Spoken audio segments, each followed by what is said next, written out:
बहुत ही प्यारे विद्यार्थियों, ਅੱਜ ਦੇ ਇਸ ਸੈਸ਼ਨ ਵਿੱਚ ਮੈਂ ਤੁਹਾਡੇ ਲਈ ਲੈ ਕੇ ਆਇਆ ਹਾਂ 10ਵੀਂ ਜਮਾਤ ਦੀ ਸਮਾਜਿਕ ਸਿੱਖਿਆ ਦੇ ਇਤਿਹਾਸ ਭਾਗ ਵਿਚਲੇ 7ਵੇਂ ਪਾਠ ਰਣਜੀਤ ਸਿੰਘ ਮੁੱਢਲਾ ਜੀਵਨ ਪ੍ਰਾਪਤੀਆਂ ਅਤੇ ਅੰਗਰੇਜ਼ਾਂ ਨਾਲ ਸੰਬੰਧ ਦਾ ਭਾਗ 4 ਲੈ ਕੇ ਮੈਂ ਹਾਂ ਤੁਹਾਡਾ ਆਪਣਾ ਦਵਿੰਦਰ ਸ਼ਰਮਾ, ਸਮਾਜਿਕ ਵਿਗਿਆਨ ਅਧਿਆਪਕ, ਜ਼ਿਲ੍ਹਾ ਕਪੂਰਥਲਾ ਤੋਂ। ਤਾਂ ਚਲੋ ਬੱਚਿਓ, ਸ਼ੁਰੂ ਕਰਦੇ ਹਾਂ ਅੱਜ ਦਾ ਇਹ ਸੈਸ਼ਨ, ਜਿਸ ਵਿੱਚ ਅਸੀਂ ਮਹਾਰਾਜਾ ਰਣਜੀਤ ਸਿੰਘ ਦੀਆਂ ਜਿੱਤਾਂ ਅਤੇ ਉਸ ਦੇ ਅੰਗਰੇਜ਼ਾਂ ਨਾਲ ਸੰਬੰਧਾਂ ਦੇ ਉਤਾਰਾਂ ਚੜਾਵਾਂ ਨੂੰ ਪੜ੍ਹਾਂਗੇ। तो सब तो पहला बच्चों असी महाराजा रणजीत सिंह दी पेशावर दी जित बारे पढ़ते हाँ। विद्यार्थियों, पंजाब दे उत्तर पश्चिम विच सिंध दरिया दे पार स्थित पेशावर अपनी भूगोलिक स्थिति कारण सैनिक दृष्टि तो बहुत ही महत्वपूर्ण प्रदेश सी अते महाराजा रणजीत सिंह पेशावर दे महत्व नूं समझदे होए उस नूं जित के अपने राज विच मिलाउणा चाहुंदा सी। 1818 ईस्वी विच जदों काबल दे दरबार विच लड़ाई झगड़े शुरू हो गए सन तां महाराजा रणजीत सिंह नूं पेशावर उपर हमला करन दा एक बहुत वधिया मौका मिल गया। उसने 15 अक्तूबर नूं अकाली फूला सिंह ਅਤੇ ਹਰੀ ਸਿੰਘ ਨਲੂਏ ਨੂੰ ਨਾਲ ਲੈ ਕੇ ਲਾਹੌਰ ਤੋਂ ਪੇਸ਼ਾਵਰ ਵੱਲ ਕੂਚ ਕੀਤਾ। ਉਸ ਦੀ ਸੈਨਾ ਦਾ ਖਟਕ ਦੇ ਕਬੀਲੇ ਦੇ ਲੋਕਾਂ ਨੇ ਵਿਰੋਧ ਵੀ ਕੀਤਾ, ਪਰ ਸਿੱਖ ਫੌਜ ਨੇ ਉਹਨਾਂ ਨੂੰ ਹਰਾ ਦਿੱਤਾ ਅਤੇ ਖੈਰਾਬਾਦ ਅਤੇ ਜਹਾਂਗੀਰ ਨਾਮੀ ਕਿਲਿਆਂ ਉੱਪਰ ਆਪਣਾ ਅਧਿਕਾਰ ਵੀ ਕਰ ਲਿਆ। ਇਸ ਤੋਂ ਬਾਅਦ ਬੱਚਿਓ, ਸਿੱਖ ਫੌਜ ਪੇਸ਼ਾਵਰ ਵੱਲ ਵਧੀ। ਉਸ ਵੇਲੇ पेशावर उपर हाकम यार मुहम्मद खां काबज सी। बच्चों, जदों उसने सिख फौज के हमले बारे सुनिया तां कहिंदे हन कि वह पेशावर छड्ड के भज गया। सो इत्थे सिख फौज नूं बिना किसी दे विरोध दे 20 नवंबर 1818 ईस्वी नूं अधिकार करन दा मौका मिल गया। पर महाराजा रणजीत सिंह पेशावर नूं अजे पक्के तौर ते अपने अधीन नहीं सी करना चाहुंदा। वो पेशावर नूं ठीक वक्त उपर अपने अधीन करना चाहुंदा सी। सो महाराजा रणजीत सिंह ने अटक दे पहले हाकम जहांदार खां नूं पेशावर दा सूबेदार बना दिता अते आप वापस लाहौर नूं तुर पिया। हुण जदों सिख सेना पेशावर तो वापस लाहौर चली गई ਤਾਂ यार मुहम्मद ने फिर पेशावर उपर हमला कर दिता ਅਤੇ ਉਹ पेशावर उपर कब्जा करन विच सफल भी हो गया। ਅਤੇ ਬੱਚਿਓ, ਜਦੋਂ महाराजा रणजीत सिंह ਨੂੰ ਇਸ ਗੱਲ ਦਾ ਪਤਾ ਲੱਗਦਾ ਹੈ ਤਾਂ महाराजा रणजीत ਸਿੰਘ ਰਾਜਕੁਮਾਰ ਖੜਕ ਸਿੰਘ ਅਤੇ ਮਿਸਰ ਦੀਵਾਨ ਚੰਦ ਦੀ ਅਗਵਾਈ ਵਿੱਚ 12,000 ਸੈਨਿਕਾਂ ਦੀ ਇੱਕ ਵਿਸ਼ਾਲ ਸੈਨਾ ਨੂੰ पेशावर ਭੇਜਦੇ ਹਨ। ਅਤੇ ਬੱਚਿਓ, यार मुहम्मद फिर महाराजा रणजीत सिंह की अधीनता स्वीकार कर लेंदा है। हुण बच्चों, दूजे पासे असीं की देखते हाँ कि मुहम्मद आजम खां जो उस समय तक काबल का वजीर बन चुका सी। पेशावर दे बिल्कुल नाल है बच्चों काबल। हुण आजम खां उत्थे दा वजीर बन चुका सी। ਉਹ ਵੀ यार मुहम्मद ਦੇ ਉੱਪਰ ਹਮਲਾ ਕਰ ਦਿੰਦਾ ਹੈ ਅਤੇ 1823 ਈਸਵੀ ਵਿੱਚ ਆਜ਼ਮ ਖਾਨ पेशावर ਉੱਪਰ ਆਪਣਾ ਅਧਿਕਾਰ ਕਰ ਲੈਂਦਾ ਹੈ। ਹੁਣ ਜਦੋਂ ਫਿਰ ਮਹਾਰਾਜਾ ਰਣਜੀਤ ਸਿੰਘ ਨੂੰ ਇਸ ਗੱਲ ਦਾ ਪਤਾ ਲੱਗਦਾ ਹੈ ਤਾਂ ਮਹਾਰਾਜਾ ਰਣਜੀਤ ਸਿੰਘ ਹੁਣ ਸ਼ੇਰ ਸਿੰਘ, ਹਰੀ ਸਿੰਘ ਨਲੂਆ ਅਤੇ ਅਤਰ ਸਿੰਘ ਅਧੀਨ ਇੱਕ ਵਿਸ਼ਾਲ ਸੈਨਾ ਨੂੰ पेशावर ਭੇਜਦਾ ਹੈ। उधर आजम खां सिखां दे खिलाफ जिहाद का नारा ला दिंदा है। बच्चों, 14 मार्च 1823 नूं नौशहरा नां दे स्थान ते सिखां ते अफगानां दे विच कमसान दा युद्ध हुंदा है। इस युद्ध नूं बच्चों ਟਿੱਬਾ ਟੇਰੀ ਦਾ ਯੁੱਧ ਵੀ ਕਿਹਾ ਜਾਂਦਾ ਹੈ। ਇਸ ਲੜਾਈ ਵਿੱਚ ਅਕਾਲੀ ਫੂਲਾ ਸਿੰਘ ਵੀ ਸ਼ਹੀਦ ਹੋ ਜਾਂਦਾ ਹੈ। ਸੋ ਬੱਚਿਓ, ਇੱਥੇ ਸਿੱਖਾਂ ਦਾ ਹੌਸਲਾ ਵਧਾਉਣ ਲਈ ਮਹਾਰਾਜਾ ਰਣਜੀਤ ਸਿੰਘ ਆਪ ਅੱਗੇ ਵਧਦਾ ਹੈ ਅਤੇ ਅਖੀਰ ਵਿੱਚ ਜਿੱਤ ਸਿੱਖ ਫੌਜ ਦੀ ਹੀ ਹੁੰਦੀ ਹੈ। ਹੁਣ ਬੱਚਿਓ, ਇਸ ਤੋਂ ਬਾਅਦ ਕੀ ਹੁੰਦਾ ਹੈ ਕਿ 1827 ਤੋਂ 1831 ਈਸਵੀ ਦੇ ਸਮੇਂ ਦੇ ਦੌਰਾਨ ਸੈਯਦ ਮੁਹੰਮਦ ਖਾਂ ਪੇਸ਼ਾਵਰ ਉਸ ਦੇ ਆਲੇ ਦੁਆਲੇ ਦੇ ਪ੍ਰਦੇਸ਼ਾਂ ਵਿੱਚ ਫਿਰ ਵਿਦਰੋਹ ਕਰ ਦਿੰਦਾ ਹੈ। ਉਹ 1829 ਈਸਵੀ ਵਿੱਚ ਪੇਸ਼ਾਵਰ ਉੱਪਰ ਹਮਲਾ ਕਰ ਦਿੰਦਾ ਹੈ। ਉਧਰ ਯਾਰ ਮੁਹੰਮਦ, ਜੋ ਕਿ ਮਹਾਰਾਜਾ ਰਣਜੀਤ ਸਿੰਘ ਦੇ ਅਧੀਨ ਹੀ ਉੱਥੇ ਕੰਮ ਕਰ ਰਿਹਾ ਹੁੰਦਾ ਹੈ, ਉਹ ਉਸ ਦਾ ਮੁਕਾਬਲਾ ਨਹੀਂ ਕਰਦਾ, ਸੋ ਉਹ ਹਾਰ ਜਾਂਦਾ ਹੈ।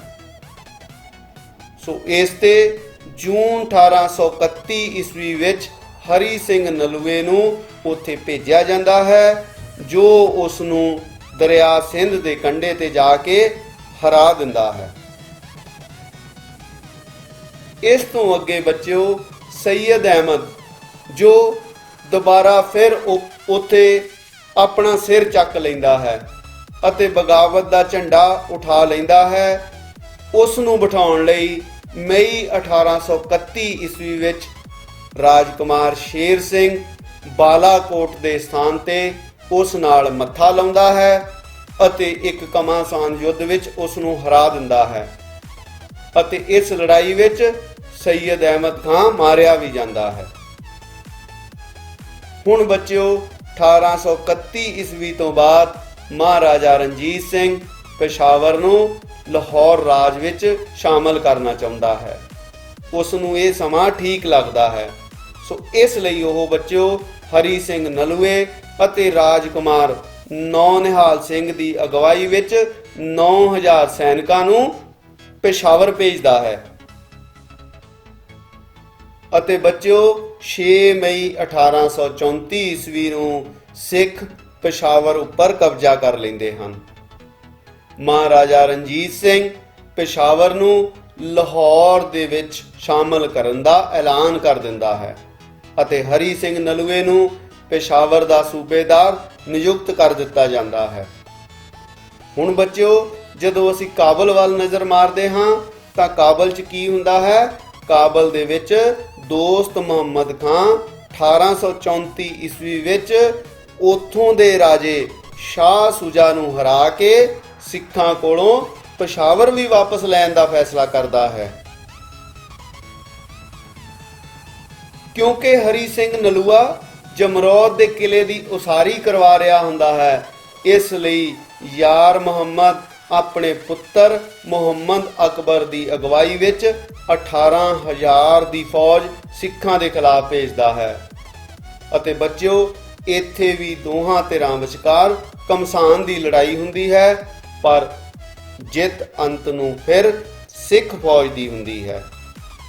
ਸੋ ਬੱਚਿਓ, ਹੁਣ ਆਪਾਂ ਇਸ ਪੈਰੇ ਵਿੱਚੋਂ ਕੁਝ ਕੁਐਸਚਨ ਬਣਾ ਕੇ ਉਹਨਾਂ ਦੇ ਉੱਤਰ ਕੱਢਣ ਦੀ ਕੋਸ਼ਿਸ਼ ਕਰਦੇ ਹਾਂ, ਜਿਸ ਦੇ ਨਾਲ ਤੁਹਾਨੂੰ ਇਹ ਜੋ ਪੇਸ਼ਾਵਰ ਦੀ ਜਿੱਤ ਹੈ ਇਸ ਨੂੰ ਯਾਦ ਕਰਨ ਵਿੱਚ ਆਸਾਨੀ ਹੋਏਗੀ। ਚਲੋ ਆਪਾਂ ਇੱਕ ਕੋਸ਼ਿਸ਼ ਕਰਦੇ ਹਾਂ। ਲਓ ਬੱਚਿਓ, ਇਸ ਪੈਰੇ ਵਿੱਚੋਂ ਸਾਡਾ ਇੱਕ ਕੁਐਸਚਨ ਇਹ ਵੀ ਹੋ ਸਕਦਾ ਹੈ ਕਿ ਪੇਸ਼ਾਵਰ ਕਿੱਥੇ ਸਥਿਤ ਹੈ। ਸੋ ਇਸ ਦਾ ਠੀਕ ਉੱਤਰ ਹੈ ਬੱਚਿਓ ਕਿ ਪੇਸ਼ਾਵਰ ਪੰਜਾਬ ਦੇ ਉੱਤਰ ਪੱਛਮ ਵਿੱਚ ਦਰਿਆ ਸਿੰਧ ਦੇ ਪਾਰ ਸਥਿਤ ਹੈ। ਨੈਕਸਟ ਕੁਐਸਚਨ ਬੱਚਿਓ, ਅਕਾਲੀ ਫੂਲਾ ਸਿੰਘ ਕਿਸ ਲੜਾਈ ਵਿੱਚ ਮਾਰਿਆ ਗਿਆ? ਸੋ ਬੱਚਿਓ, ਅਸੀਂ ਪੜ੍ਹਿਆ ਹੈ ਕਿ ਟਿੱਬਾ ਟੇਰੀ ਦਾ ਇੱਕ ਬਹੁਤ ਹੀ ਘਮਾਸਾਨ ਯੁੱਧ ਹੋਇਆ ਸੀ, ਜਿਸ ਵਿੱਚ ਅਕਾਲੀ ਫੂਲਾ ਸਿੰਘ ਸ਼ਹੀਦ ਹੋ ਗਿਆ ਸੀ। ਲਓ ਬੱਚਿਓ, ਇੱਕ ਹੋਰ ਕੁਐਸਚਨ ਪੇਸ਼ ਹੈ ਕਿ ਪੇਸ਼ਾਵਰ ਦੀ ਲੜਾਈ ਵਿੱਚ ਅੰਤ ਵਿੱਚ ਜਿੱਤ ਕਿਸ ਦੀ ਹੁੰਦੀ ਹੈ? ਸੋ ਇਹ ਹੁਣੇ ਅਸੀਂ ਪੜ੍ਹਿਆ ਹੈ, ਇਸ ਵਿੱਚ ਜਿੱਤ ਮਹਾਰਾਜਾ ਰਣਜੀਤ ਸਿੰਘ ਦੀ ਫੌਜ ਦੀ ਹੁੰਦੀ ਹੈ। ਇਸ ਤੋਂ ਬਾਅਦ ਬੱਚਿਓ, ਇਸ ਪੈਰੇ ਦਾ ਆਖਰੀ ਕੁਐਸਚਨ ਕਿ ਪੇਸ਼ਾਵਰ ਦੀ ਜਿੱਤ ਤੋਂ ਬਾਅਦ ਕਿਸ ਨੂੰ ਉੱਥੋਂ ਦਾ ਗਵਰਨਰ ਬਣਾਇਆ ਗਿਆ? ਸੋ ਬੱਚਿਓ, ਪੇਸ਼ਾਵਰ ਦੀ ਜਿੱਤ ਤੋਂ ਬਾਅਦ ਸਰਦਾਰ ਹਰੀ ਸਿੰਘ ਨਲੂਏ ਨੂੰ ਉੱਥੋਂ ਦਾ ਗਵਰਨਰ ਬਣਾ ਦਿੱਤਾ ਗਿਆ। ਸੋ ਬੱਚਿਓ, ਤੁਸੀਂ ਇੱਕ ਕੋਸ਼ਿਸ਼ ਕਰਿਆ ਕਰੋ ਕਿ ਇੱਕ ਪੈਰੇ ਵਿੱਚੋਂ ਕੁਝ ਕੁਐਸਚਨ ਬਣਾ ਕੇ ਉਹਨਾਂ ਦੇ ਉੱਤਰ ਲੱਭੇ ਜਾਣ, ਕਿਉਂਕਿ ਤੁਹਾਨੂੰ ਇਸ ਵਾਰ ਪੇਪਰ ਦੇ ਵਿੱਚ ਇਸ ਤਰ੍ਹਾਂ ਦੇ 2 ਪੈਰੇ ਕਰਨ ਨੂੰ ਆਉਣਗੇ ਜਿਨ੍ਹਾਂ ਦੇ ਕੁਐਸਚਨਾਂ ਦੇ ਆਨਸਰ ਤੁਹਾਨੂੰ ਦੇਣੇ ਹੋਣਗੇ। ਸੋ ਚਲੋ ਬੱਚਿਓ, ਅਸੀਂ ਅੱਗੇ ਚੱਲਦੇ ਹਾਂ। ਲਓ ਬੱਚਿਓ, ਹੁਣ ਅਸੀਂ ਡੇਰਾ ਜਾਟ ਦੀ ਜਿੱਤ ਦੀ ਗੱਲ ਕਰਦੇ ਹਾਂ। ਇੱਥੇ ਅਸੀਂ ਕੀ ਦੇਖਦੇ ਹਾਂ ਵਿਦਿਆਰਥੀਓ ਕਿ ਮੁਲਤਾਨ ਅਤੇ ਕਸ਼ਮੀਰ ਦੀਆਂ ਜਿੱਤਾਂ ਤੋਂ ਪਿੱਛੋਂ ਮਹਾਰਾਜਾ ਰਣਜੀਤ ਸਿੰਘ ਨੇ ਡੇਰਾ ਗਾਜੀ ਖਾਨ ਨੂੰ ਜਿੱਤਣ ਦਾ ਫੈਸਲਾ ਕੀਤਾ। ਉਸ ਵੇਲੇ ਉੱਥੋਂ ਦਾ ਹਾਕਮ ਜਮਾਨ ਖਾਨ ਸੀ। ਮਹਾਰਾਜਾ ਰਣਜੀਤ ਸਿੰਘ ਨੇ ਜਮਾਦਾਰ ਖੁਸ਼ਹਾਲ ਸਿੰਘ ਦੀ ਅਗਵਾਈ ਵਿੱਚ ਜਮਾਨ ਖਾਨ ਵਿਰੁੱਧ ਸੈਨਾ ਭੇਜੀ। ਇਸ ਸੈਨਾ ਨੇ ਗਾਜੀ ਖਾਨ ਦੇ ਹਾਕਮ ਨੂੰ ਉੱਥੋਂ ਭਜਾ ਦਿੱਤਾ, ਉੱਥੋਂ ਹਰਾ ਦਿੱਤਾ ਅਤੇ ਉੱਥੇ ਆਪਣਾ ਅਧਿਕਾਰ ਕਰ ਲਿਆ।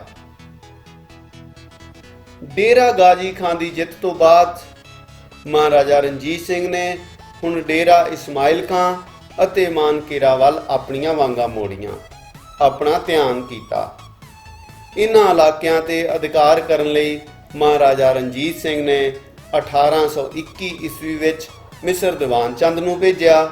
ਜਦੋਂ ਉੱਥੋਂ ਦੇ ਹਾਕਮ ਅਹਿਮਦ ਖਾਨ ਨੇ ਮਿਸਰ ਦੀਵਾਨ ਚੰਦ ਨੂੰ ਨਜ਼ਰਾਨੇ ਦੇਣੇ ਚਾਹੇ ਤਾਂ ਮਿਸਰ ਨੇ ਜਵਾਬ ਦੇ ਦਿੱਤਾ, ਨਾ ਕਰ ਦਿੱਤੀ ਅਤੇ ਅੱਗੇ ਵੱਧ ਕੇ ਮਾਨਕੇਰਾ ਉੱਪਰ ਅਧਿਕਾਰ ਕਰ ਲਿਆ। ਸੋ ਇਸ ਤੋਂ ਬਾਅਦ ਬੱਚਿਓ, ਇਸ ਸੈਸ਼ਨ ਦੇ ਦੂਸਰੇ ਸਭ ਤੋਂ ਇੰਪੋਰਟੈਂਟ ਭਾਗ ਅੰਗਰੇਜ਼ਾਂ ਅਤੇ ਸਿੱਖਾਂ ਦੇ ਸਬੰਧ ਬਾਰੇ ਹੁਣ ਅਸੀਂ ਕੁਝ ਜਾਣਕਾਰੀਆਂ ਪ੍ਰਾਪਤ ਕਰਦੇ ਹਾਂ। ਉਂਝ ਭਾਵੇਂ ਮਹਾਰਾਜਾ ਰਣਜੀਤ ਸਿੰਘ ਅਤੇ ਅੰਗਰੇਜ਼ਾਂ ਦੇ ਸਬੰਧ 1800 ਈਸਵੀ ਵਿੱਚ ਹੀ ਸ਼ੁਰੂ ਹੋ ਗਏ ਸਨ, ਪਰ ਅਸਲ ਵਿੱਚ ਉਸ ਦੇ ਅੰਗਰੇਜ਼ਾਂ ਨਾਲ ਸਬੰਧ 1805-6 ਈਸਵੀ ਵਿੱਚ ਆਰੰਭ ਹੋਏ। ਅਗਲੇ 2 ਸਾਲਾਂ ਵਿੱਚ ਰਣਜੀਤ ਸਿੰਘ ਨੇ ਸਤਲੁਜ ਪਾਰ ਦੇ ਇਲਾਕਿਆਂ ਉੱਤੇ ਹਮਲੇ ਕੀਤੇ, ਪਰ 1809 ਈਸਵੀ ਵਿੱਚ ਅੰਗਰੇਜ਼ਾਂ ਅਤੇ ਮਹਾਰਾਜ ਵਿਚਕਾਰ ਅੰਮ੍ਰਿਤਸਰ ਦੀ ਸੰਧੀ ਹੋ ਗਈ। ਬੱਚਿਓ, ਇਸ ਸੰਧੀ ਨਾਲ ਦਰਿਆ ਸਤਲੁਜ ਨੂੰ ਮਹਾਰਾਜਾ ਰਣਜੀਤ ਸਿੰਘ ਅਤੇ ਅੰਗਰੇਜ਼ਾਂ ਵਿਚਕਾਰ ਇੱਕ ਹੱਦ ਮਿਥ ਲਿਆ ਗਿਆ, ਇੱਕ ਲਾਈਨ ਆਫ ਕੰਟਰੋਲ ਮਿਥ ਲਈ ਗਈ। ਇਸ ਨਾਲ ਮਾਲਵੇ ਦੀਆਂ ਰਿਆਸਤਾਂ ਅੰਗਰੇਜ਼ਾਂ ਵਾਲੇ ਪਾਸੇ ਚਲੀਆਂ ਗਈਆਂ। ਇਸ ਸੰਧੀ ਪਿੱਛੋਂ ਅੰਗਰੇਜ਼ਾਂ ਅਤੇ ਮਹਾਰਾਜਾ ਰਣਜੀਤ ਸਿੰਘ ਵਿਚਕਾਰ ਜੋ ਵੀ ਸਬੰਧ ਬਣੇ, ਉਹਨਾਂ ਵਿੱਚ ਜੋ ਵੀ ਉਤਾਰ ਚੜ੍ਹਾਅ ਆਇਆ, ਉਸ ਦਾ ਵਰਣਨ ਬੱਚਿਓ ਚਲੋ ਆਪਾਂ ਦੇਖਦੇ ਹਾਂ। ਸਭ ਤੋਂ ਪਹਿਲਾਂ ਦੋਵਾਂ ਦੇ ਵਿੱਚ ਬੇਵਸਾਈ ਅਤੇ ਸ਼ੱਕ ਦਾ ਮਾਹੌਲ ਬਣਿਆ। ਸੋ ਇਸ ਵਿੱਚ ਅਸੀਂ ਕੀ ਦੇਖਦੇ ਹਾਂ ਕਿ ਅੰਮ੍ਰਿਤਸਰ ਦੀ ਸੰਧੀ ਰਾਹੀਂ ਮਹਾਰਾਜਾ ਰਣਜੀਤ ਸਿੰਘ ਅਤੇ ਬ੍ਰਿਟਿਸ਼ ਸਰਕਾਰ ਵਿਚਕਾਰ ਸਹੀ ਮਾਇਨੇ ਦੇ ਵਿੱਚ ਮਿੱਤਰਤਾ ਸਥਾਪਿਤ ਨਾ ਹੋ ਗਈ। ਦੋਨਾਂ ਦੇ ਵਿਚਕਾਰ ਬੇਵਸਾਈ ਅਤੇ ਸ਼ੱਕ ਦਾ ਮਾਹੌਲ ਬਣਿਆ ਰਿਹਾ, ਕਿਉਂਕਿ ਲੁਧਿਆਣਾ ਵਿਖੇ ਅੰਗਰੇਜ਼ਾਂ ਨੇ ਇੱਕ ਸੈਨਿਕ ਚੌਂਕੀ ਦੀ ਸਥਾਪਨਾ ਕਰ ਲਈ। ਉਹਨਾਂ ਨੇ ਉੱਥੇ ਪੋਲੀਟੀਕਲ ਏਜੰਸੀ ਵੀ ਸਥਾਪਿਤ ਕਰ ਲਈ।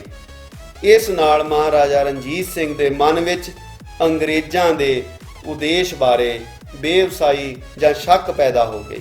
ਸੋ ਇਸੇ ਕਰਕੇ ਮਹਾਰਾਜਾ ਰਣਜੀਤ ਸਿੰਘ ਨੇ ਵੀ ਫਲੌਰ ਦੇ ਕਿਲੇ ਵਿੱਚ ਮੋਹਕਮ ਚੰਦ ਦੀ ਅਗਵਾਈ ਵਿੱਚ ਵਿਸ਼ਾਲ ਸੈਨਾ ਇਕੱਠੀ ਕਰ ਦਿੱਤੀ।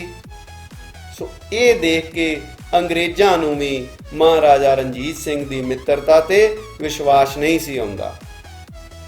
ਹੁਣ ਅਸੀਂ ਦੋਵਾਂ ਵਿੱਚ ਕੁਝ ਮਿੱਤਰਤਾ ਅਤੇ ਪਿਆਰ ਬਾਰੇ ਜਾਣਦੇ ਹਾਂ। ਸੋ 1812 ਈਸਵੀ ਤੋਂ ਬਾਅਦ ਮਹਾਰਾਜਾ ਰਣਜੀਤ ਸਿੰਘ ਅਤੇ ਬ੍ਰਿਟਿਸ਼ ਸਰਕਾਰ ਦੇ ਸਬੰਧ ਹੁਣ ਕੁਝ ਚੰਗੇ ਹੋਣ ਲੱਗੇ। 1812 ਈਸਵੀ ਵਿੱਚ ਮਹਾਰਾਜਾ ਰਣਜੀਤ ਸਿੰਘ ਦੇ ਰਾਜਕੁਮਾਰ ਖੜਕ ਸਿੰਘ ਦੇ ਵਿਆਹ ਤੇ ਡੇਵਿਡ ਅਖਤਰ ਲੋਨੀ ਵੀ ਪੁੱਜਾ। ਵਿਆਹ ਤੋਂ ਬਾਅਦ ਅਖਤਰ ਲੋਨੀ ਨੇ ਲਾਹੌਰ ਦਾ ਕਿਲਾ ਵੀ ਦੇਖਿਆ। ਦੂਸਰੇ ਪਾਸੇ ਅੰਗਰੇਜ਼ਾਂ ਨੇ 1813 ਈਸਵੀ ਵਿੱਚ ਮਹਾਰਾਜਾ ਰਣਜੀਤ ਸਿੰਘ ਨੂੰ 1000 ਬੰਦੂਕਾਂ ਬਤੌਰ ਗਿਫਟ ਦਿੱਤੀਆਂ। 1814-15 ਈਸਵੀ ਵਿੱਚ ਜਦੋਂ ਹੇਸਟਿੰਗਸ ਨੇ ਨੇਪਾਲ ਦੇ ਗੋਰਖਿਆਂ ਵਿਰੁੱਧ ਜੰਗ ਦਾ ਐਲਾਨ ਕੀਤਾ ਤਾਂ ਗੋਰਖਿਆਂ ਨੇ ਮਹਾਰਾਜਾ ਰਣਜੀਤ ਸਿੰਘ ਕੋਲੋਂ ਸਹਾਇਤਾ ਮੰਗੀ। ਮਹਾਰਾਜਾ ਰਣਜੀਤ ਸਿੰਘ ਨੇ ਗੋਰਖਿਆਂ ਦੇ ਦੂਤ ਦਾ ਸਵਾਗਤ ਤੱਕ ਵੀ ਨਾ ਕੀਤਾ ਅਤੇ ਬੱਚਿਓ ਦੂਸਰੇ ਪਾਸੇ ਅੰਗਰੇਜ਼ਾਂ ਨੇ ਵੀ ਮਹਾਰਾਜਾ ਰਣਜੀਤ ਸਿੰਘ ਦੇ ਵੈਰੀਆਂ ਨਾਲ ਕੋਈ ਸੰਬੰਧ ਨਾ ਰੱਖਿਆ। ਸੋ ਲੋ ਬੱਚਿਓ, ਹੁਣ ਅਸੀਂ ਬਦਨੀ ਦੇ ਪ੍ਰਸ਼ਨ ਬਾਰੇ ਜਾਣਦੇ ਹਾਂ। ਸਤਲੁਜ ਦਰਿਆ ਦੇ ਦੱਖਣ ਵਿੱਚ ਬਦਨੀ ਵਿਖੇ ਮਹਾਰਾਜਾ ਰਣਜੀਤ ਸਿੰਘ ਦੀ ਸੱਸ ਸਦਾ ਕੌਰ ਦਾ ਅਧਿਕਾਰ ਸੀ। 1821 ਈਸਵੀ ਵਿੱਚ ਮਹਾਰਾਜਾ ਰਣਜੀਤ ਸਿੰਘ ਨੇ ਸਦਾ ਕੌਰ ਨੂੰ ਕੈਦ ਕਰ ਲਿਆ ਅਤੇ ਉਸ ਦੇ ਇਲਾਕੇ ਦੇ ਆਪਣਾ ਅਧਿਕਾਰ ਕਰ ਲਿਆ। ਕਿਉਂਕਿ ਬਦਨੀ ਸਤਲੁਜ ਦੇ ਦੱਖਣ ਵਿੱਚ ਸਥਿਤ ਸੀ ਅਤੇ ਉਹ ਇਲਾਕਾ ਅੰਗਰੇਜ਼ਾਂ ਦੀ ਰਾਖੀ ਹੇਠ ਸੀ, ਇਸ ਲਈ ਅੰਗਰੇਜ਼ਾਂ ਨੇ ਮਹਾਰਾਜਾ ਰਣਜੀਤ ਸਿੰਘ ਦੇ ਇਸ ਅਧਿਕਾਰ ਨੂੰ ਗਲਤ ਦੱਸਿਆ। ਉਹਨਾਂ ਨੇ ਆਪਣੀ ਸੈਨਾ ਭੇਜ ਕੇ ਮਹਾਰਾਜਾ ਰਣਜੀਤ ਸਿੰਘ ਦੀ ਸੈਨਾ ਨੂੰ ਉੱਥੋਂ ਕੱਢ ਦਿੱਤਾ। ਇਸ ਤੋਂ ਬਾਅਦ ਬੱਚਿਓ ਆਹਲੂਵਾਲੀਆ ਪ੍ਰਦੇਸ਼ ਦੀ ਸਮੱਸਿਆ। 1825 ਈਸਵੀ ਵਿੱਚ ਫਤਿਹ ਸਿੰਘ ਆਹਲੂਵਾਲੀਆ, ਜਿਸ ਦੇ ਇਲਾਕੇ ਸਤਲੁਜ ਦਰਿਆ ਦੇ ਦੋਵੇਂ ਪਾਸੇ ਸਨ, ਉਹ ਵੀ ਮਹਾਰਾਜਾ ਰਣਜੀਤ ਸਿੰਘ ਤੋਂ ਤੰਗ ਆ ਕੇ ਸਤਲੁਜ ਪਾਰ ਚਲਾ ਗਿਆ। ਉਸ ਨੇ ਅੰਗਰੇਜ਼ਾਂ ਤੋਂ ਮਦਦ ਮੰਗੀ, ਪ੍ਰੋਟੈਕਸ਼ਨ ਮੰਗੀ। ਅੰਗਰੇਜ਼ਾਂ ਨੇ ਸਤਲੁਜ ਦੇ ਦੱਖਣ ਵੱਲੋਂ ਉਸ ਦੇ ਇਲਾਕੇ ਆਪਣੀ ਪ੍ਰੋਟੈਕਸ਼ਨ ਵਿੱਚ ਲੈ ਲਏ। ਮਹਾਰਾਜਾ ਰਣਜੀਤ ਸਿੰਘ ਨੂੰ ਅੰਗਰੇਜ਼ਾਂ ਦੀ ਇਹ ਗੱਲ ਬਿਲਕੁਲ ਚੰਗੀ ਨਾ ਲੱਗੀ। ਹੁਣ ਬੱਚਿਓ ਰਿਸ਼ਤੇ ਫਿਰ ਚੰਗੇ ਹੋਣ ਲੱਗੇ ਹਨ। ਹੁਣ ਦੋਵਾਂ ਵਿੱਚ ਪਿਆਰ ਦੀ ਭਾਵਨਾ, ਮਿੱਤਰਤਾ ਦੀ ਭਾਵਨਾ ਜਾਗ ਰਹੀ ਹੈ। ਚਲੋ ਅਸੀਂ ਦੇਖਦੇ ਹਾਂ ਹੁਣ ਕੀ ਹੁੰਦਾ ਹੈ। 1825 ਈਸਵੀ ਪਿੱਛੋਂ ਮਹਾਰਾਜਾ ਰਣਜੀਤ ਸਿੰਘ ਅਤੇ ਅੰਗਰੇਜ਼ਾਂ ਦੇ ਸਬੰਧਾਂ ਵਿੱਚ ਮੁੜ ਮਿੱਤਰਤਾ ਦਿਖਾਈ ਦੇਣ ਲੱਗੀ। ਕਿਉਂ ਬੱਚਿਓ? ਕਿਉਂਕਿ 1827 ਈਸਵੀ ਵਿੱਚ ਡਾਕਟਰ ਮਰੇ ਦੇ ਯਤਨਾਂ ਨਾਲ ਅੰਗਰੇਜ਼ਾਂ ਨੇ ਬਦਨੀ ਉੱਤੇ ਮੁੜ ਰਣਜੀਤ ਸਿੰਘ ਦਾ ਅਧਿਕਾਰ ਮੰਨ ਲਿਆ। ਦੂਸਰੇ ਪਾਸੇ 1825-26 ਈਸਵੀ ਵਿੱਚ ਭਰਤਪੁਰ ਦੇ ਰਾਜੇ ਦੇ ਪ੍ਰਤੀਨਿਧ ਅੰਗਰੇਜ਼ਾਂ ਵਿਰੁੱਧ ਰਣਜੀਤ ਸਿੰਘ ਤੋਂ ਸਹਾਇਤਾ ਮੰਗਣ ਆਏ, ਪਰੰਤੂ ਰਣਜੀਤ ਸਿੰਘ ਨੇ ਅੰਗਰੇਜ਼ਾਂ ਦੀ ਮਿੱਤਰਤਾ ਸਾਹਮਣੇ ਰੱਖਦਿਆਂ ਉਹਨਾਂ ਦੀ ਬੇਨਤੀ ਠੁਕਰਾ ਦਿੱਤੀ। ਉਹਨਾਂ ਨੂੰ ਮਨਾ ਕਰ ਦਿੱਤਾ ਗਿਆ। ਨਵੰਬਰ 1826 ਈਸਵੀ ਵਿੱਚ ਮਹਾਰਾਜਾ ਰਣਜੀਤ ਸਿੰਘ ਜਦੋਂ ਬਿਮਾਰ ਪੈ ਗਿਆ ਤਾਂ ਉਸ ਦਾ ਇਲਾਜ ਡਾਕਟਰ ਮਰੇ ਦੀ ਨਜ਼ਰ ਹੇਠ ਹੀ ਹੋਇਆ। ਅਪ੍ਰੈਲ 1827 ਈਸਵੀ ਵਿੱਚ ਜਦੋਂ ਗਵਰਨਰ ਜਨਰਲ ਲਾਰਡ ਐਮਹਰਸਟ ਸ਼ਿਮਲੇ ਆਇਆ ਤਾਂ ਦੀਵਾਨ ਮੋਤੀ ਰਾਮ ਨੇ ਉਸ ਦਾ ਸਵਾਗਤ ਕੀਤਾ। ਅਗਲੇ ਹੀ ਮਹੀਨੇ ਯਾਨੀ ਕਿ ਮਈ 1827 ਈਸਵੀ ਵਿੱਚ ਜਦ ਡੇਵਿਡ ਅੰਮ੍ਰਿਤਸਰ ਆਇਆ ਤਾਂ ਉਹ ਗਵਰਨਰ ਜਨਰਲ ਵੱਲੋਂ ਮਹਾਰਾਜਾ ਰਣਜੀਤ ਸਿੰਘ ਲਈ ਬਹੁਤ ਸਾਰੇ ਉਪਹਾਰ ਲੈ ਕੇ ਆਇਆ। ਹੁਣ ਬੱਚਿਓ ਰਿਸ਼ਤੇ ਫਿਰ ਵਿਗੜਨ ਲੱਗੇ ਹਨ। ਹੁਣ ਦੁਬਾਰਾ ਦੋਨਾਂ ਵਿੱਚ ਕੁਝ ਖਿੱਚੋਤਾਣ ਅਤੇ ਵਿਮੁਖਤਾ ਬਣੀ। ਚਲੋ ਅਸੀਂ ਇਸ ਨੂੰ ਵੀ ਜਾਣਦੇ ਹਾਂ। 1831 ਈਸਵੀ ਪਿੱਛੋਂ ਸਿੰਧ ਤੇ ਸ਼ਿਕਾਰਪੁਰ ਆਦਿ ਦੇ ਪ੍ਰਸ਼ਨਾਂ ਤੇ ਅੰਗਰੇਜ਼ਾਂ ਨੇ ਮਹਾਰਾਜਾ ਰਣਜੀਤ ਸਿੰਘ ਉੱਤੇ ਛਲ ਜਾਂ ਬਲ ਰਾਹੀਂ ਰੋਕਾਂ ਲਗਾਉਣ ਦੇ ਯਤਨ ਕੀਤੇ। ਸਿੱਟੇ ਵਜੋਂ ਹੁਣ ਦੁਬਾਰਾ ਫਿਰ ਦੋਹਾਂ ਧਿਰਾਂ ਵਿੱਚ ਵਿਗਾੜ ਪੈਣਾ ਸ਼ੁਰੂ ਹੋ ਗਿਆ। ਸੋ ਬੱਚਿਓ ਇਸ ਨੂੰ ਵੀ ਹੁਣ ਅਸੀਂ ਅੱਗੇ ਦੇਖਦੇ ਹਾਂ। ਸਭ ਤੋਂ ਪਹਿਲਾਂ ਅਸੀਂ ਗੱਲ ਕਰਦੇ ਹਾਂ ਸਿੰਧ ਦੇ ਪ੍ਰਸ਼ਨ ਦੀ। ਸਿੰਧ ਪੰਜਾਬ ਦੇ ਦੱਖਣ ਪੱਛਮ ਵਿੱਚ ਸਿੰਧ ਦਰਿਆ ਦੇ ਦੋਵੇਂ ਪਾਸੇ ਸਥਿਤ ਅਤੀ ਮਹੱਤਵਪੂਰਨ ਪ੍ਰਦੇਸ਼ ਹੈ। ਸਿੰਧ ਦੇ ਆਲੇ ਦੁਆਲੇ ਦੇ ਪ੍ਰਦੇਸ਼ਾਂ ਨੂੰ ਜਿੱਤਣ ਪਿੱਛੋਂ 1830-31 ਈਸਵੀ ਵਿੱਚ ਮਹਾਰਾਜਾ ਰਣਜੀਤ ਸਿੰਘ ਨੇ ਹੁਣ ਸਿੰਧ ਨੂੰ ਵੀ ਜਿੱਤਣ ਦਾ ਫੈਸਲਾ ਕੀਤਾ। ਪਰ ਭਾਰਤ ਦੇ ਗਵਰਨਰ ਜਨਰਲ ਨੇ ਮਹਾਰਾਜਾ ਰਣਜੀਤ ਸਿੰਘ ਨੂੰ ਰੋਕਣ ਲਈ ਰੋਪੜ ਵਿਖੇ ਉਸ ਨਾਲ ਮੁਲਾਕਾਤ ਰੱਖ ਲਈ, ਜੋ 26 ਅਕਤੂਬਰ 1831 ਈਸਵੀ ਵਿੱਚ ਹੋਈ। ਅੰਗਰੇਜ਼ਾਂ ਨੇ ਮਹਾਰਾਜਾ ਰਣਜੀਤ ਸਿੰਘ ਦੇ ਨਾਲ ਪੂਰੀ ਚਲਾਕੀ ਕੀਤੀ। ਉਹਨਾਂ ਨੇ ਇੱਕ ਪਾਸੇ ਤਾਂ ਮਹਾਰਾਜਾ ਰਣਜੀਤ ਸਿੰਘ ਨਾਲ ਮੁਲਾਕਾਤ ਰੱਖ ਲਈ, ਦੂਸਰੇ ਪਾਸੇ ਗਵਰਨਰ ਜਨਰਲ ਨੇ ਕਰਨਲ ਪੋਟਿੰਗਰ ਨੂੰ ਸਿੰਧ ਦੇ ਅਮੀਰਾਂ ਨਾਲ ਵਪਾਰਕ ਸੰਧੀ ਕਰਨ ਲਈ ਭੇਜ ਦਿੱਤਾ। ਹੁਣ ਜਦੋਂ ਮਹਾਰਾਜਾ ਰਣਜੀਤ ਸਿੰਘ ਨੂੰ ਅੰਗਰੇਜ਼ਾਂ ਦੀ ਇਸ ਚਾਲ ਦਾ ਪਤਾ ਲੱਗਦਾ ਹੈ ਤਾਂ ਮਹਾਰਾਜਾ ਰਣਜੀਤ ਸਿੰਘ ਨੂੰ ਬਹੁਤ ਦੁੱਖ ਹੁੰਦਾ ਹੈ। ਇਸ ਤੋਂ ਬਾਅਦ ਬੱਚਿਓ ਸ਼ਿਕਾਰਪੁਰ ਦਾ ਪ੍ਰਸ਼ਨ। ਵਿਦਿਆਰਥੀਓ, ਸਿੰਧ ਉੱਤੇ 3 ਅਮੀਰਾਂ ਦਾ ਸਾਂਝਾ ਅਧਿਕਾਰ ਸੀ। 1834 ਈਸਵੀ ਵਿੱਚ ਮਹਾਰਾਜਾ ਰਣਜੀਤ ਸਿੰਘ ਨੇ ਉੱਥੋਂ ਦੇ ਮਜ਼ਾਰੀ ਕਬੀਲੇ ਦੇ ਖਿਲਾਫ ਸੈਨਾ ਭੇਜੀ, ਕਿਉਂਕਿ ਉਸ ਕਬੀਲੇ ਨੇ ਸਿੱਖ ਇਲਾਕਿਆਂ ਵਿੱਚ ਲੁੱਟਮਾਰ ਸ਼ੁਰੂ ਕਰ ਦਿੱਤੀ ਸੀ।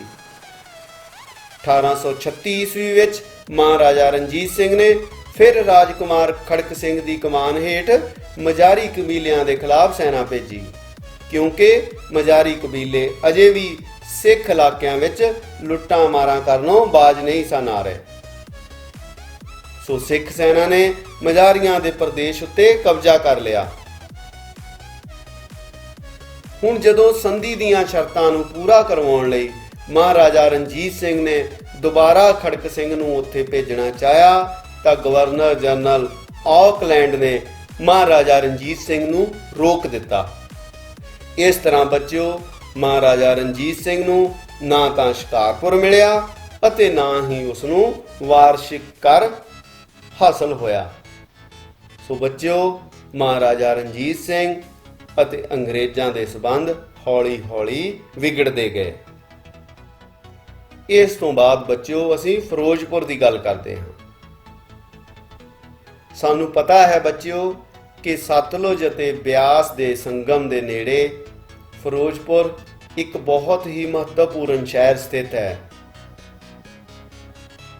ਅੰਗਰੇਜ਼ਾਂ ਨੇ ਪਹਿਲਾਂ ਹੀ ਸੋਚ ਰੱਖਿਆ ਸੀ ਕਿ ਉਹ ਇਸ ਸ਼ਹਿਰ ਉੱਤੇ ਮਹਾਰਾਜਾ ਰਣਜੀਤ ਸਿੰਘ ਨੂੰ ਕਬਜ਼ਾ ਨਹੀਂ ਕਰਨ ਦੇਣਗੇ। ਸੋ ਜਦੋਂ ਭਾਰਤ ਵਿੱਚ ਅੰਗਰੇਜ਼ੀ ਸਾਮਰਾਜ ਦਾ ਵਿਸਥਾਰ ਹੋ ਗਿਆ, ਅੰਗਰੇਜ਼ ਪੂਰੀ ਤਾਕਤ ਵਿੱਚ ਹੋ ਗਏ, ਤਾਂ ਅੰਗਰੇਜ਼ਾਂ ਨੇ ਉਸ ਦੀ ਰੱਖਿਆ ਲਈ ਮਈ 1835 ਈਸਵੀ ਵਿੱਚ ਫਿਰੋਜ਼ਪੁਰ ਉੱਤੇ ਕਬਜ਼ਾ ਕਰ ਲਿਆ। ਮਹਾਰਾਜਾ ਰਣਜੀਤ ਸਿੰਘ ਅੰਗਰੇਜ਼ਾਂ ਦੀ ਇਸ ਕਾਰਵਾਈ ਤੋਂ ਕੰਬ ਉੱਠਿਆ। ਉਸ ਦੇ ਦਰਬਾਰੀਆਂ ਨੇ ਵੀ ਅੰਗਰੇਜ਼ਾਂ ਦੀ ਇਸ ਕਾਰਵਾਈ ਦਾ ਖੁੱਲੇ ਰੂਪ ਵਿੱਚ ਵਿਰੋਧ ਕੀਤਾ। 1838 ਈਸਵੀ ਵਿੱਚ ਅੰਗਰੇਜ਼ਾਂ ਨੇ ਫਿਰੋਜ਼ਪੁਰ ਨੂੰ ਛਾਉਣੀ ਬਣਾ ਦਿੱਤਾ ਅਤੇ ਉਸ ਵਿੱਚ ਆਪਣੀ ਸੈਨਾ ਤੱਕ ਨੂੰ ਵੀ ਉਤਾਰ ਦਿੱਤਾ। ਲੋ ਬੱਚਿਓ, ਅਖੀਰ ਵਿੱਚ ਹੈ ਤ੍ਰੈ-ਪੱਖੀ ਸੰਧੀ। ਸੋ 1837 ਈਸਵੀ ਵਿੱਚ ਭਾਰਤ ਦਾ governor general lord Auckland Afghanistan ਵਿੱਚ ਰੂਸ ਦੇ ਵਧਦੇ ਹੋਏ ਪ੍ਰਭਾਵ ਕਾਰਨ ਭੈਭੀਤ ਹੋ ਗਿਆ ਸੀ। ਉਹ ਇਹ ਵੀ ਮਹਿਸੂਸ ਕਰਦਾ ਸੀ ਕਿ ਦੋਸਤ ਮੁਹੰਮਦ ਅੰਗਰੇਜ਼ਾਂ ਦੇ ਦੁਸ਼ਮਣ ਰੂਸ ਨਾਲ ਮਿੱਤਰਤਾਪੂਰਨ ਸੰਬੰਧ ਕਾਇਮ ਕਰ ਰਿਹਾ ਸੀ।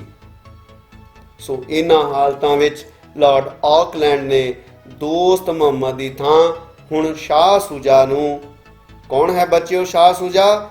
ਇਹ ਅਫਗਾਨਿਸਤਾਨ ਦਾ ਇੱਕ ਐਕਸ ਹਾਕਮ ਹੈ, ਪੁਰਾਣਾ ਹਾਕਮ ਹੈ ਅਤੇ ਇਹ ਅੰਗਰੇਜ਼ਾਂ ਦੀ ਪੈਨਸ਼ਨ ਤੇ ਪਲ ਰਿਹਾ ਸੀ। ਸੋ ਅੰਗਰੇਜ਼ਾਂ ਨੇ ਸ਼ਾਹ ਸ਼ੁਜਾ ਨੂੰ ਅਫਗਾਨਿਸਤਾਨ ਦਾ ਹਾਕਮ ਬਣਾਉਣਾ ਚਾਹਿਆ। ਇਸ ਉਦੇਸ਼ ਨਾਲ 26 ਜੂਨ 1838 ਈਸਵੀ ਨੂੰ ਅੰਗਰੇਜ਼ ਸਰਕਾਰ ਦੀ ਆਗਿਆ ਨਾਲ ਅੰਗਰੇਜ਼ਾਂ, ਮਹਾਰਾਜਾ ਰਣਜੀਤ ਸਿੰਘ ਅਤੇ ਸ਼ਾਹ ਸ਼ੁਜਾ ਵਿਚਕਾਰ ਇੱਕ ਸੰਧੀ ਹੋਈ। ਬੱਚਿਓ, ਇਸ ਸੰਧੀ ਨੂੰ ਤ੍ਰੈ-ਪੱਖੀ ਸੰਧੀ ਕਹਿੰਦੇ ਹਨ। ਹੁਣ ਬੱਚਿਓ, ਇਸ ਸੰਧੀ ਵਿੱਚ ਕੀ ਸੀ? ਇਸ ਸੰਧੀ ਅਨੁਸਾਰ ਅਫਗਾਨਿਸਤਾਨ ਦੇ ਹੋਣ ਵਾਲੇ ਹਾਕਮ ਸ਼ਾਹ ਸ਼ੁਜਾ ਨੇ ਆਪਣੇ ਵੱਲੋਂ ਮਹਾਰਾਜਾ ਰਣਜੀਤ ਸਿੰਘ ਦੇ ਅਫਗਾਨਾਂ ਕੋਲੋਂ ਜਿੱਤੇ ਹੋਏ ਸਾਰੇ ਪ੍ਰਦੇਸ਼, ਕਸ਼ਮੀਰ, ਮੁਲਤਾਨ, ਪੇਸ਼ਾਵਰ, ਅਟਕ, ਪੇਜਾਤ ਆਦਿ, ਇਹ ਸਾਰੇ ਪ੍ਰਦੇਸ਼ਾਂ ਉੱਤੇ ਮਹਾਰਾਜਾ ਰਣਜੀਤ ਸਿੰਘ ਦਾ ਅਧਿਕਾਰ ਸਵੀਕਾਰ ਕਰ ਲਿਆ। ਉਹ ਮੰਨ ਗਿਆ ਕਿ ਇਹ ਸਾਰੇ ਇਲਾਕੇ ਮਹਾਰਾਜਾ ਰਣਜੀਤ ਸਿੰਘ ਦੇ ਹਨ। ਪਰ ਮਹਾਰਾਜਾ ਰਣਜੀਤ ਸਿੰਘ ਨੇ ਉਸ ਸੰਧੀ ਦੀ ਇੱਕ ਸ਼ਰਤ ਜਿਹੜੀ ਕਹਿੰਦੀ ਸੀ ਕਿ ਅਫਗਾਨ ਯੁੱਧ ਸਮੇਂ ਉਹ ਅੰਗਰੇਜ਼ਾਂ ਨੂੰ ਆਪਣੇ ਹਲਕੇ ਵਿੱਚੋਂ ਦੀ ਅੱਗੇ ਜਾਣ ਦੀ ਇਜਾਜ਼ਤ ਦੇਵੇਗਾ ਨਾ ਮੰਨੀ। ਇਸ ਗੱਲ ਤੇ ਅੰਗਰੇਜ਼ਾਂ ਅਤੇ ਮਹਾਰਾਜਾ ਰਣਜੀਤ ਸਿੰਘ ਦੇ ਸਬੰਧ ਵਿਚਕਾਰ ਇੱਕ ਵੱਡੀ ਦਰਾੜ ਪੈ ਗਈ ਅਤੇ ਬੱਚਿਓ ਅਖੀਰ ਜੂਨ 1839 ਈਸਵੀ ਨੂੰ ਮਹਾਰਾਜਾ ਰਣਜੀਤ ਸਿੰਘ ਦੀ ਮੌਤ ਹੋ ਗਈ। ਸੋ ਬੱਚਿਓ ਇਹ ਸੀ ਪਾਠ 7 ਮਹਾਰਾਜਾ ਰਣਜੀਤ ਸਿੰਘ ਦਾ ਆਖਰੀ ਭਾਗ। ਸੋ ਅਸੀਂ ਇੱਕ ਫਿਰ ਕੋਸ਼ਿਸ਼ ਕਰਦੇ ਹਾਂ ਕਿ ਇਸ ਪੈਰੇ ਵਿੱਚੋਂ ਕੁਝ ਕੁਐਸਚਨ ਹਨ, ਉਹਨਾਂ ਨੂੰ ਕੱਢ ਕੇ ਉਹਨਾਂ ਦੇ ਆਨਸਰ ਲੱਭਣ ਦੀ ਕੋਸ਼ਿਸ਼ ਕਰਦੇ ਹਾਂ। ਲਓ ਬੱਚਿਓ, ਬਹੁਤ ਇੰਪੋਰਟੈਂਟ ਕੁਐਸਚਨ ਹੈ ਕਿ ਅੰਮ੍ਰਿਤਸਰ ਦੀ ਸੰਧੀ ਕਦੋਂ ਅਤੇ ਕਿਸ ਵਿਚਕਾਰ ਹੋਈ। ਇਸ ਦਾ ਠੀਕ ਆਨਸਰ ਹੈ ਬੱਚਿਓ, ਅੰਮ੍ਰਿਤਸਰ ਦੀ ਸੰਧੀ 1809 ਈਸਵੀ ਵਿੱਚ ਹੋਈ ਸੀ ਅਤੇ ਇਹ ਸੰਧੀ ਮਹਾਰਾਜਾ ਰਣਜੀਤ ਸਿੰਘ ਅਤੇ ਅੰਗਰੇਜ਼ਾਂ ਵਿਚਕਾਰ ਹੋਈ ਸੀ। ਦੂਸਰਾ ਕੁਐਸਚਨ ਬੱਚਿਓ ਇਹ ਵੀ ਬਹੁਤ ਇੰਪੋਰਟੈਂਟ ਹੈ ਕਿ ਤ੍ਰੈ-ਪੱਖੀ ਸੰਧੀ ਕਦੋਂ ਹੋਈ। ਸੋ 23 ਜੂਨ 1838 ਈਸਵੀ ਵਿੱਚ ਅੰਗਰੇਜ਼ਾਂ, ਮਹਾਰਾਜਾ ਰਣਜੀਤ ਸਿੰਘ ਅਤੇ ਸ਼ਾਹ ਸੂਜਾ ਦੇ ਦਰਮਿਆਨ ਇਹ ਸੰਧੀ ਹੋਈ ਸੀ। ਨੈਕਸਟ ਕੁਐਸਚਨ ਬੱਚਿਓ, ਅੰਗਰੇਜ਼ਾਂ ਨੇ ਫਿਰੋਜ਼ਪੁਰ ਉੱਪਰ ਕਬਜ਼ਾ ਕਦੋਂ ਕੀਤਾ। 1834 ਈਸਵੀ ਵਿੱਚ ਅੰਗਰੇਜ਼ਾਂ ਨੇ ਫਿਰੋਜ਼ਪੁਰ ਉੱਪਰ ਕਬਜ਼ਾ ਕੀਤਾ ਸੀ। ਤੇ ਅੱਜ ਦਾ ਲਾਸਟ ਕੁਐਸਚਨ ਬੱਚਿਓ ਕਿ ਸ਼ਾਹ ਸੂਜਾ ਕੌਣ ਸੀ। ਸੋ ਅਸੀਂ ਹੁਣੇ ਪੜ੍ਹ ਕੇ ਹਟੇ ਹਾਂ ਕਿ ਸ਼ਾਹ ਸੂਜਾ ਅਫਗਾਨਿਸਤਾਨ ਦਾ ਇੱਕ ਭੂਤਪੂਰਵ, ਜਿਹਨੂੰ ਇੰਗਲਿਸ਼ ਵਿੱਚ ਅਸੀਂ ਐਕਸ ਵੀ ਬੋਲ ਦਿੰਦੇ ਹਾਂ, ਐਕਸ ਹਾਕਮ ਸੀ, ਪੁਰਾਣਾ ਹਾਕਮ ਸੀ ਅਤੇ ਉਹ ਅੰਗਰੇਜ਼ਾਂ ਦੀ ਪੈਨਸ਼ਨ ਤੇ ਪਲਦਾ ਸੀ।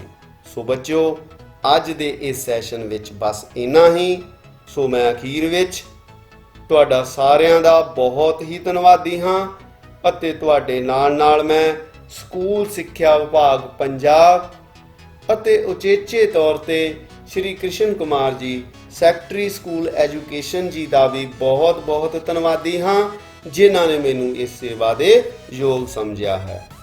ਸੋ ਅਖੀਰ ਵਿੱਚ ਬੱਚਿਓ ਇੱਕ ਵਾਰੀ ਫਿਰ ਤੁਹਾਨੂੰ ਸਾਰਿਆਂ ਨੂੰ ਸਤਿ ਸ੍ਰੀ ਅਕਾਲ, ਨਮਸਕਾਰ, ਟੇਕ ਕੇਅਰ ਬੱਚਿਓ, ਗੁੱਡ ਲੱਕ ਬੱਚਿਓ।